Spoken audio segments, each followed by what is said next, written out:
Okay, this is our intro to the terminal and setting up the terminal meeting.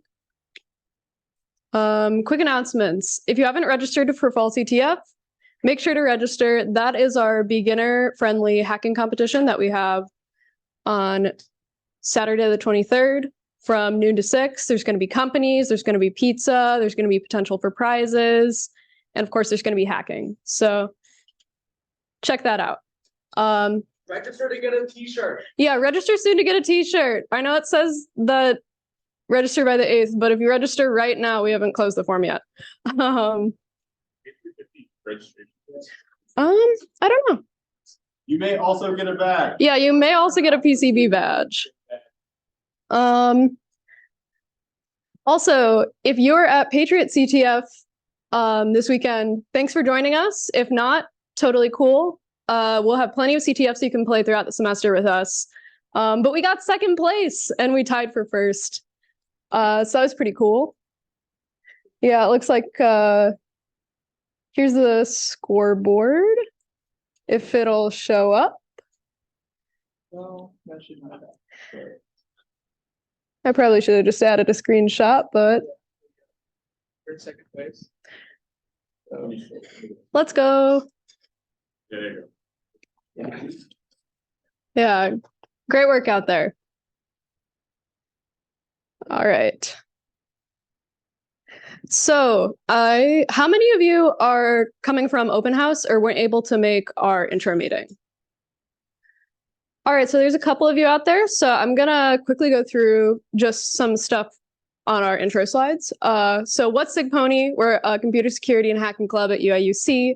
We're the largest special interest group within U of I's ACM chapter. And if you want to come to more meetings like this, we have them on Thursdays from 7 to 8, and those are usually more like 15 minutes of talking, 45 minutes of hacking challenges. And on Sundays at 2 to 3 in this room, exactly where you're at right now, exactly at the same time, we usually have more 1-hour extended lectures, and those are going to go usually more in depth. But today we're doing our intro terminal meeting, so hopefully shouldn't be that long. Quickly, what's a capture the flag? You might have heard me saying Patriot CTF and Fall CTF and been like, what is that? A capture the flag is a cybersecurity competition. And it's basically you're competing against other teams, quote unquote, Jeopardy style. So you're hacking the most and the hardest things to win. And this is one of the best ways that you can practice your security knowledge. We participate in a lot of CTFs hosted by other teams. An example of that would be this weekend we played Patriot CTF. Pony CTF, which we're going to be talking about a lot today, is our internal 24/7, 365 days a year capture the flag that you can do to train and learn more about capture the flag, learn more about hacking, and you can try to get first on our leaderboard. We're probably going to have some prizes at the end of the year, so if that appeals to you, go hard on that. And of course, September 23rd, we're having our big Fall CTF event. Again, beginner-friendly hacking competition. There's going to be a lot of cool stuff there, so make sure to show up. George is quickly going to talk about Fuzzing Team, which is one of our opportunities this fall. Bonus round. If you are not satisfied with just meetings on Thursdays and Sundays, we also have fuzzing meetings every week, Saturdays at 11 a.m. In the SIF, I believe. More info will be available on the Fuzzing Announce channel. If you're interested in joining Fuzzing Team, some background in systems programming is recommended, but not required. Really, all you need is enthusiasm. If you're interested, come talk to me after the meeting or ping Arliu or Shorten on Discord. And yeah, just talk to me after the meeting if you're interested. Thank you. All right, awesome. Quickly, just some administrative stuff. The general gist of our code of conduct is be nice to each other, make this place a cool place for people to learn and hack together. More details are available on our website. And if you see anything that breaks our rules or just makes this not a fun place to be around, make sure that you report your misconduct to our forum. We take this very seriously. Very quickly, the don't get arrested slide. There are laws against hacking things without permission. We're going to teach you some stuff that you could use in malicious ways. If you do, we're not going to support you. We're probably going to work against you because we don't want you to do anything illegally. Everything that we give you to hack, you have explicit permission to hack. Like I'm saying right now, you have permission to do anything on our Pony CTF, anything in any of the competitions we play. If you don't have that, don't do it because you could go to jail. All right, now moving on to the fun stuff. Pony CTF. It's ctf.sigpwny.com. Create an account right now. I'm going to give you a couple minutes to do that. This is where we put all of our challenges for you to build your hands-on experience with hacking and cybersecurity. You can solve challenges, get flags for points, and submit those flags to our website. Yeah, we're going to have some of our helpers walk around and make sure that you're not having any trouble with that.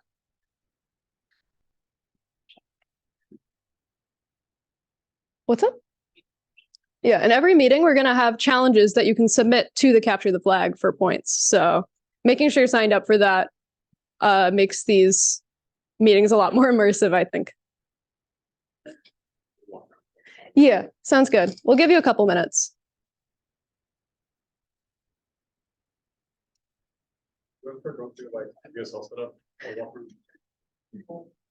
Yeah, I'll give it like a minute.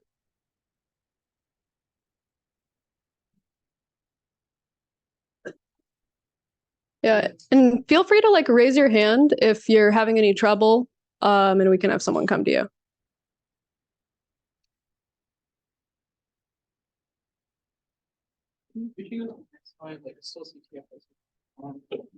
Yeah, and once you get to our Capture the Flag and you sign in and everything, this is going to be the flag you're going to submit.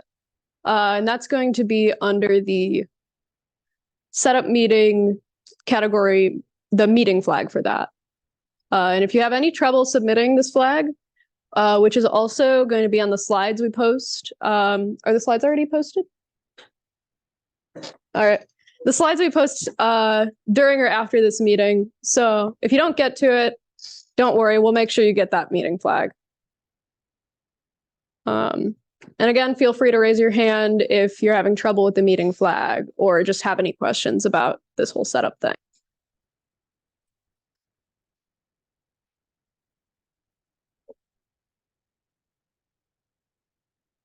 All right, does it seem like everyone's all right? If we're chilling, then I'll move on to the next slide. All right, so this is going to be what we're going to go through today. We're going to explain what a shell is. We're going to talk about setting up your shell for what we do. We're going to talk about some starter commands and traversing through the directories on the shell and some tools that are useful to install. So first off, the terminal. These are a bunch of terminals.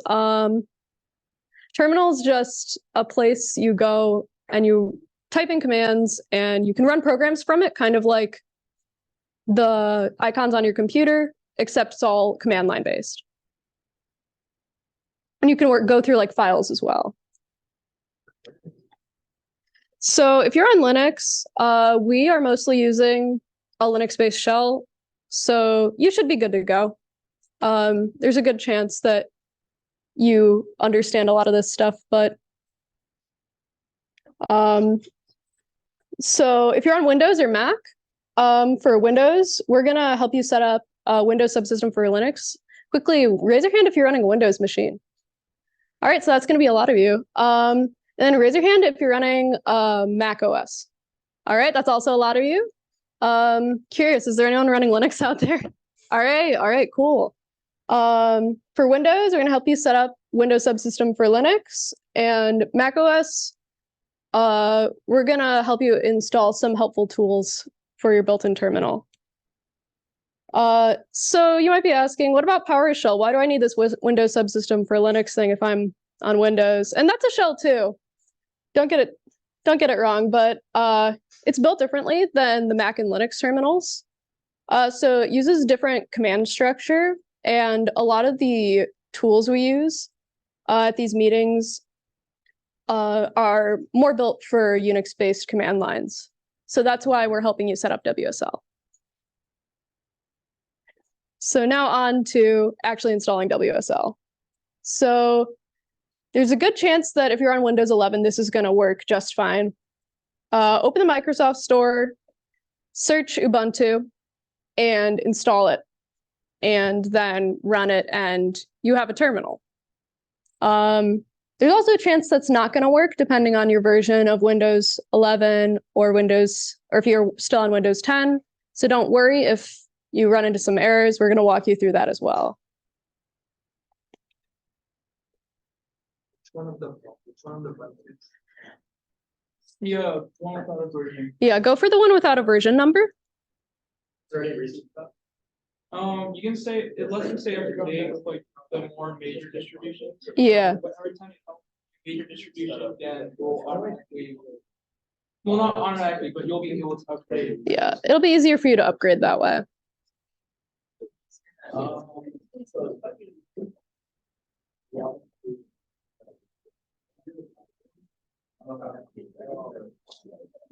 you want me to start going through the other setup types?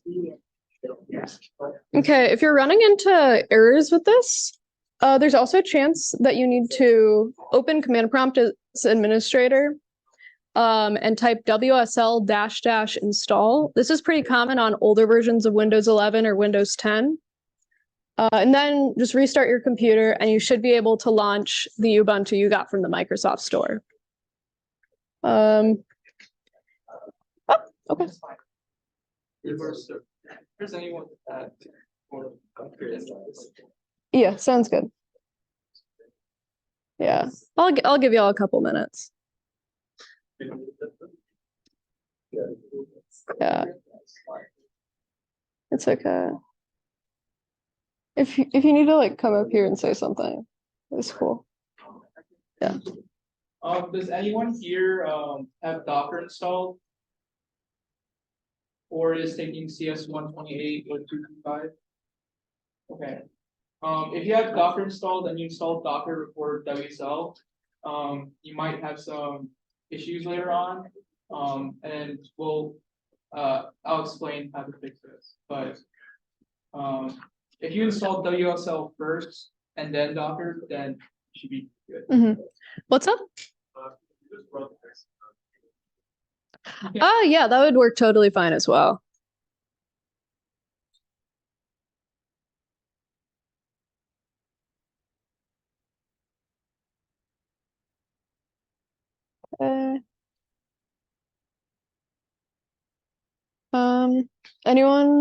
Everyone good on Zoom?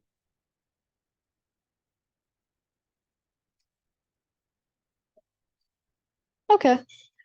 Yeah, don't be afraid to type any questions in the chat if you're on Zoom and you're just confused about a setup step or anything like that.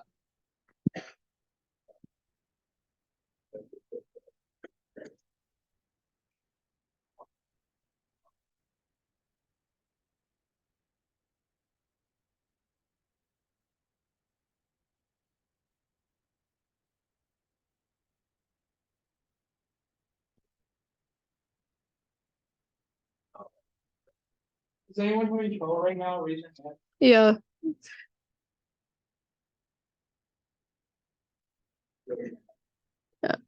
Yeah, we're gonna get to Mac soon, don't worry.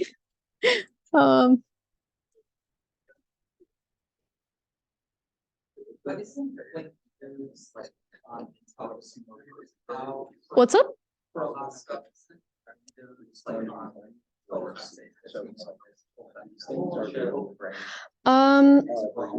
Do you mean like M1 kind of stuff? Yeah.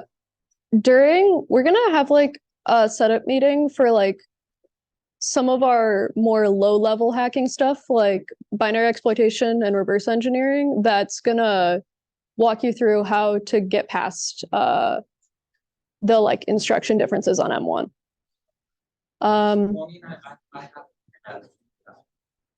What's up? I don't think that as well. So Yeah. it's like this. Yeah, fair. Yeah, just go with whatever you're more comfortable with. We'll make sure that you're able to do what you want to do on whichever machine.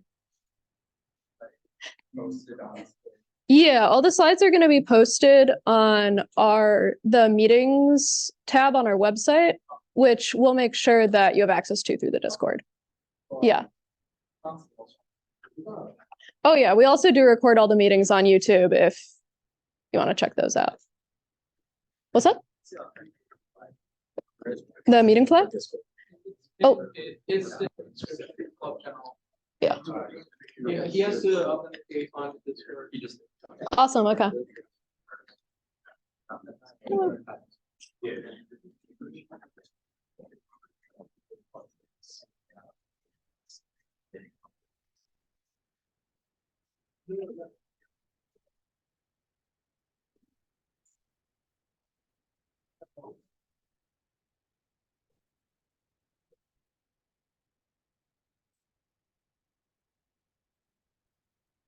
All right, everything's going well. Yeah.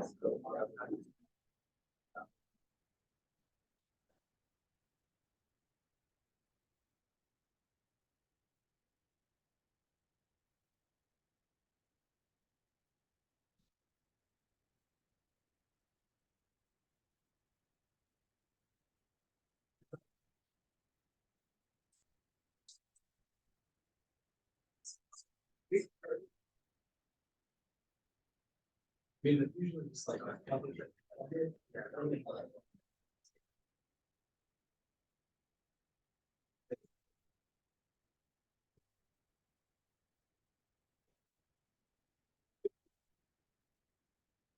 right.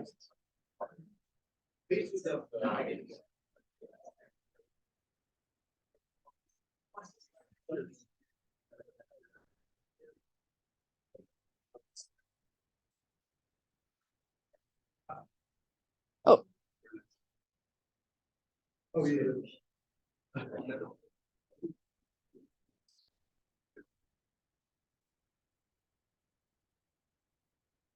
should I keep going, do you think?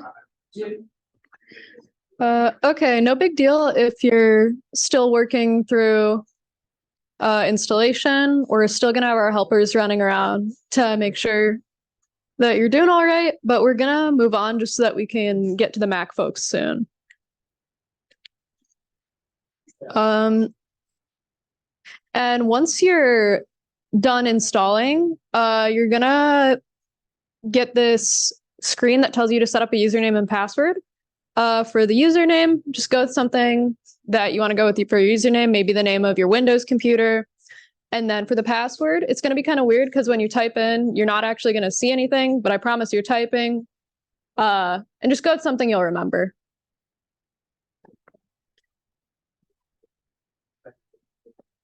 Some other quality of life stuff for Windows. Installing Windows Terminal kind of helps you manage your terminals like PowerShell, WSL, command line, all that stuff. You can make it pretty colors and stuff too. I know that's not important, but I like it. And that you can also download from the Microsoft Store if that's of interest to you.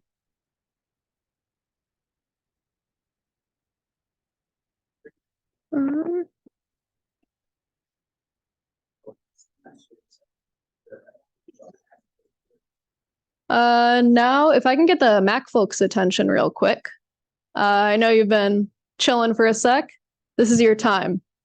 Okay, so what you're gonna do is command space and search for terminal, and you'll have a Unix-based terminal. It's not quite Linux, but it's very similar in terms of command structure and what you're able to install.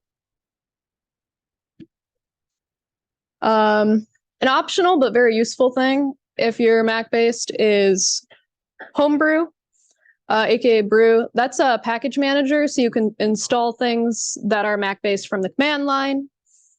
If you go to brew.sh, the install instructions are right there. I'm pretty sure it's just one command. And you can install tools within Brew using brew install and then the tool.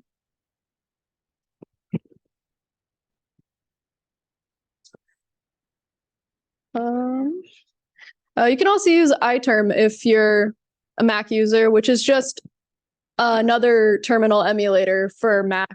It just is nicer. And that's on iterm2.com if you want to figure out how to install that. Again, not necessary for anything we do, just some nice quality of life things.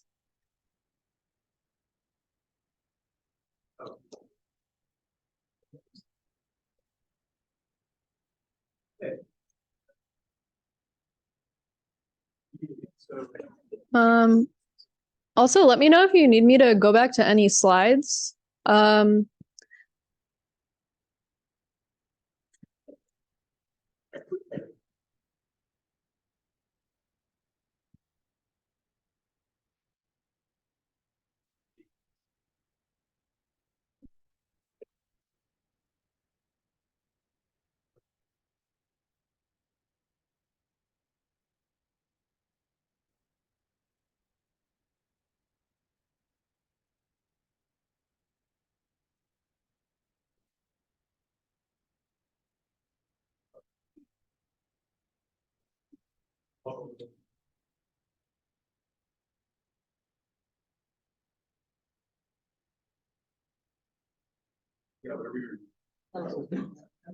What's up?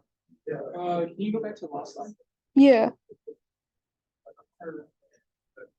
The website for Yeah.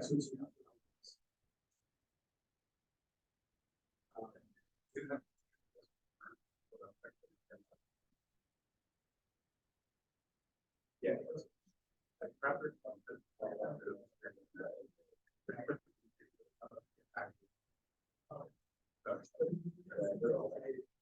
Exactly.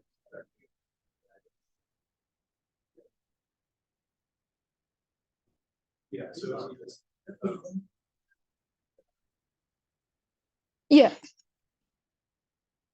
Okay. Okay, You need to like. I'm just gonna go back to. Did I move it? I did. Alrighty. Yeah, you're good. Wait, where's it? Where does slide go? I think you need to reload. Okay. Was it up there? 22. Yeah, here it is. Okay. Okay. Real quickly. I mentioned this, but if you have Docker installed, maybe through taking CS128 or 225, then you might run into an issue when running wsl.exe that's not totally apparent. So Docker also uses WSL as a backend, but it creates kind of a minimal installation. So as a result, you're not going to have a lot of the tools that you're going to need to do most of the things that we do. So if you run wsl-list, this is a command that should be run in PowerShell or command prompt on Windows. If you run wsl-list, it will show a list of all your WSL installations, and Docker might be set to default. In that case, just run wsl-set-default Ubuntu, and that will set Ubuntu to your default installation. And it's not going to affect Docker. It's just for you when you like type WSL or run from the command or run from like the start menu. It's going to start Ubuntu and not the minified Docker installation. You can also tell if you're not in the correct version of WSL if you don't see any colors in your terminal. That's one indication. And another indication is you weren't asked to create a new root user. So there's that information. I'll update the slides on the website shortly.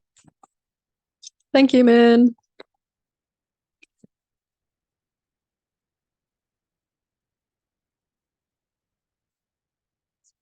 Okay. Oh, yeah. This is my. Okay, so.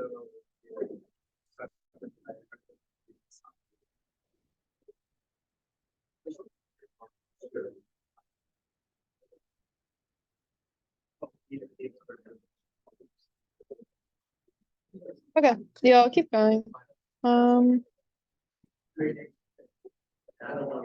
Okay, totally cool if you're still working on installation, but we're gonna move on to traversing through file systems, and we're gonna have our friend Ronan present on that. Let's go. All right. Yeah, yeah. You can just the mic packs. You can like put in your pocket, in your pants, whatever the vibe is. Yep. And then just hold this. All right, and it's this direction to go to the next slide, right? Upside down. Okay, Yeah. cool. Yeah, and then just make sure that you can see right here. Hello there. Great. Good. All right. Is there a push to talk or is it just on? It's just on. Okay. Make sure it's on. Can you guys hear me? All right. Awesome. All right, so I was just go over some file system stuff and like Linux basics. So you can see here we have the directory structure. So you guys can think of it kind of like a tree. It starts at the root, which on Mac and Linux is just a single /, and on Windows it's a C drive, so slightly different there. So that's the file system root and everything. You can think of that as kind of like descending from there and kind of expanding. So if you're looking to move from the root, is everything okay? Okay. Yeah, all right. So if you're looking to move, for example, from the root directory to directory A on the file system, you would just do CD, which stands for change directory, and then dir A. So whenever you're doing a CD command, it starts from what's called the current working directory, which would be root. That's why CD starts there. And then you do the target directory, which would be directory A. So now that we're inside of directory A, if you're trying to change directories, for example, it would only be able to see dir C and file1. So if you want to go to directory C, you would do CD dir C. You would not have to go like from the root file system. It would just be from directory A. So if you're trying to go to directory B from directory C, it's not going to be able to find it because you see it's not under directory C. So to do that, you have to move back up the file system. So you could do that a couple ways. The first one is you could do change directory, and then you go root. So the / at the beginning will take you all the way back up to the root directory, and then it will go root like dir B. So that's just what the /dir B means. That's one way of getting there. The other method is with .. So every directory has inside of it like two special directories. The first one is a single dot that just represents the current working directory, and the other one is two dots, and that represents the parent directory. So .. would be go up a level, .. again would be go up 2 levels, and then you go back down to directory B.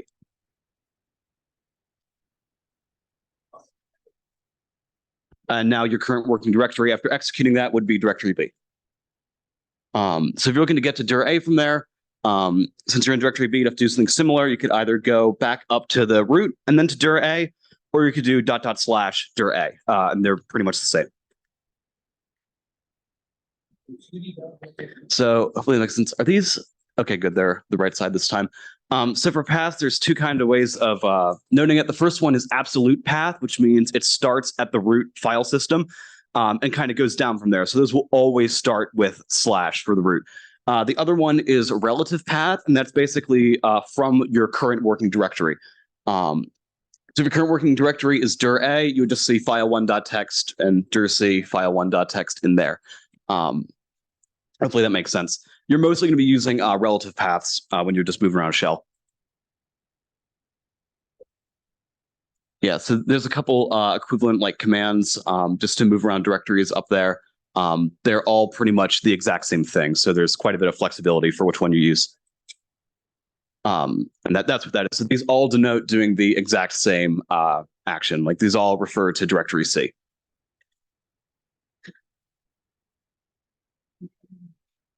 All right. And then these are some basic like Linux commands. So the first one is ls, that just lists the contents of a directory. You'll be using that a lot. And if you want to view hidden files, you can also do ls -a. That'll be useful in one of the upcoming Bandit challenges. CD is just change directory. That's what we went over. You could do, I don't think they have it on here, but pwd tells you your current working directory if it's not visible, if you're using like bin.sh or something. Next one is mv, that stands for move. And for move, you just do the source and the destination, basically what file do you want to move, and then where do you want it to go. RM, this one's important. This removes a file, but it's not like moving it to the recycle bin on Mac or Windows. This will just completely nuke it from existence. So I'm going to be very careful before you execute that because you won't be able to get it back if you run RM. Cat basically just prints out the contents of a file. That's another really, really useful one. And you can cat pretty much any file, even if it shouldn't be text. /file, assuming a file has executable permission, will just run whatever that file is, assuming it's like within your working directory. And then man is another important one. It's short for manual. And if you just do man and then the command you're looking at, it'll actually, usually if it has a manual entry, it'll give you like a full manual for how to use it, what all the command line arguments do, and stuff like that. These are some useful networking commands. So the first one is NC, that stands for netcat. There's also an updated one called ncat, like spelled out. They do pretty much the same thing.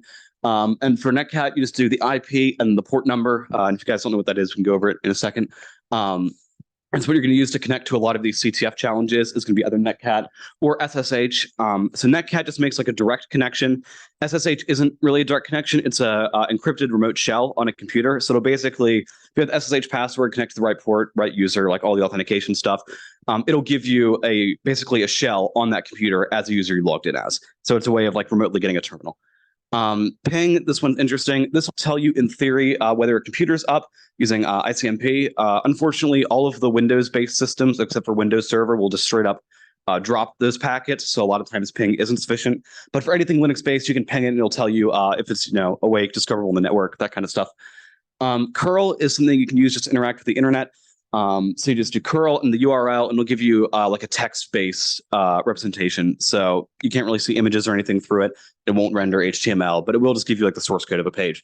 And wget is kind of like curl, except wget is for downloading things. So if you're to wget like a file, it would just put that file like right in your current working directory. All right, so this is some basic netcat stuff. So if you want to listen, which is opening a port that'll bind and it'll accept connections, use nc-l, or more typically, you actually use nc-lnvp, but L for now. And then it'll allow other computers to connect to your computer on that port. And the other one is just NC and the IP and the port. And it'll connect you to that remote socket on that computer. And you'll be using the second one a lot more often, unless you're catching shells. And ports are just like endpoints on your computer. There's a couple common ones. So like port 22 is typically what you SSH into. Port 53 is for DNS. 80 is HTTP. 443 is HTTPS. So it's not guaranteed to tell you what something is, but there's a couple of these ports that are organized. So you could just send like certain types of things there if it supports it. Yeah, so I think the next thing to do is you guys are going to be doing Bandit challenges, which you'll be using the SSH command. The username is bandit0, and then it's at bandit.labs.overthewire.org. TACP is the port, so it's port 2220, and the password should be bandit0. Do we keep going over the Bandit stuff, or do you guys want to take that over? Yep. Yeah, also just mention the color code. Okay. For the Pony CTF or for Bandit itself? Okay. Yeah. So you guys should be able to view some of the Bandit challenges within Pony CTF, and then you can also go to overthewire.org, and that'll have the Bandit challenges up there. And if you go to that website, it'll actually have hints as like what you need to do, what your objective is for that challenge. And every time you complete one, it'll like give you the password for the next one. That's how you move up. I would recommend every time you get a password for the Bandit challenges, storing it on your machine, because this happened to me. I missed one and then I got locked out of like the previous 17 challenges. So make sure when you're doing that, every time you complete a new level of Bandit, you're going to want to record that on your computer. And then you should be able to submit it for a flag as well on the Pony CTF. All right. Yeah. Okay.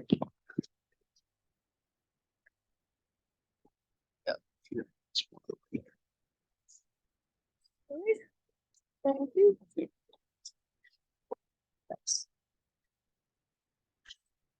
All right, we're also going to have some other challenges you can play on our Pony CTF related to what you learned today with the terminal. Our first one is netcat. You can just refer back to the slides on how netcat works, and that should help you solve the challenge. We've also got just some shell basics. And that's just about learning the ins and outs of the terminal. We'll teach you a few things that we covered on the slides and then some kind of next steps forward, just to get you proficient in the terminal commands, because that can be pretty important, not only for capture the flag, but just for life in tech, generally speaking. And then we've also got a very special character, which is an intro to the ASCII table and more netcat practice. Our next meetings on Thursday, we're doing web hacking 2. We're going to take that stuff you learned about inspect element and how websites work in web 1, and we're going to teach you how to input things maliciously to do cool stuff. What? What's that? And we're also going to have Batel there to talk a little bit about what they do. They're a security company who's sponsoring Fall CTF. And we'd love to have you talk to them and learn more about what they do, and they can learn more about you. On Sunday, we're doing our first reverse engineering meeting. And that's just going to be taking programs where you don't know what they do and learning what they do. And it's pretty cool. And there's a lot of capture the flag challenges related to that. And then next week on Thursday, we're going to be running our open source intelligence meeting. So that's kind of going to be diving into how to use information that's out there to gather intel on a person, on a location, on a company, stuff like that. And if you didn't catch our meeting flag, it's right up there. And all of our meeting content, including our slides, can be found at sigpwny.com/meetings. Is that everything? Is that the final slide? Okay. All right, now have fun solving challenges.